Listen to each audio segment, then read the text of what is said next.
Hello everyone, welcome to my mini blog. তো আজকে আমি আবারও এসেছি মলে, বাট আজকে কিছু কিনতে নয়, আজকে এসেছি জ্যাকেট এক্সচেঞ্জ করতে।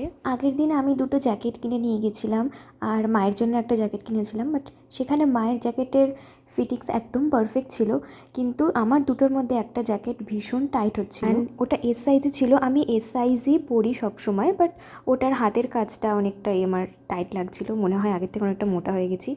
তো মুভমেন্ট করতে একটু প্রবলেম হতো, তাই ভাবলাম ওটা একটু এক্সচেঞ্জ করে এক সাইজ বড় নিয়ে নিই।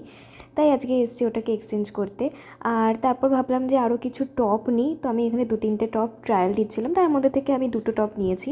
তো এখানে প্রচুর উইন্টার আউটফিট এসছে, টি শার্ট, শার্ট অ্যান্ড অনেক রকমের সোয়েটার, জ্যাকেট, মাফলার। আর আজকে রাত্রিবেলা ভাত আর খেতে ইচ্ছা করছিল না, তাই ভাবলাম একটু বিরিয়ানি অর্ডার দিই। অনেক দিন বিরিয়ানি খাই না, আর আমার বোম্বে বিরিয়ানি সবথেকে বেশি পছন্দের। তাই আমি বোম্বে বিরিয়ানি থেকে 1 প্লেট আলু বিরিয়ানি আর তার সাথে একটা চিকেন চাপ অর্ডার দিয়েছিলাম আমার জন্যই, কারণ বাড়িতে সেরকম কেউ আর খায় না। আর আজকে দিনের থেকে আমাদের এখানে বোম্বে বিরিয়ানি আমার সবথেকে বেশি পছন্দের, ভীষণ স্পাইসি হয় অ্যান্ড আমার স্পাইসি বিরিয়ানি একটু বেশি ভালো লাগে। আর চিকেন চাপটাও দুর্দান্ত ছিল। তো আজকের মতন ডিনার আমার এখানেই কমপ্লিট। তোমরা ব্লগটা যদি তোমাদের ভালো লেগে থাকে আমাকে কমেন্ট করে জানিও। Till then, tata, love you.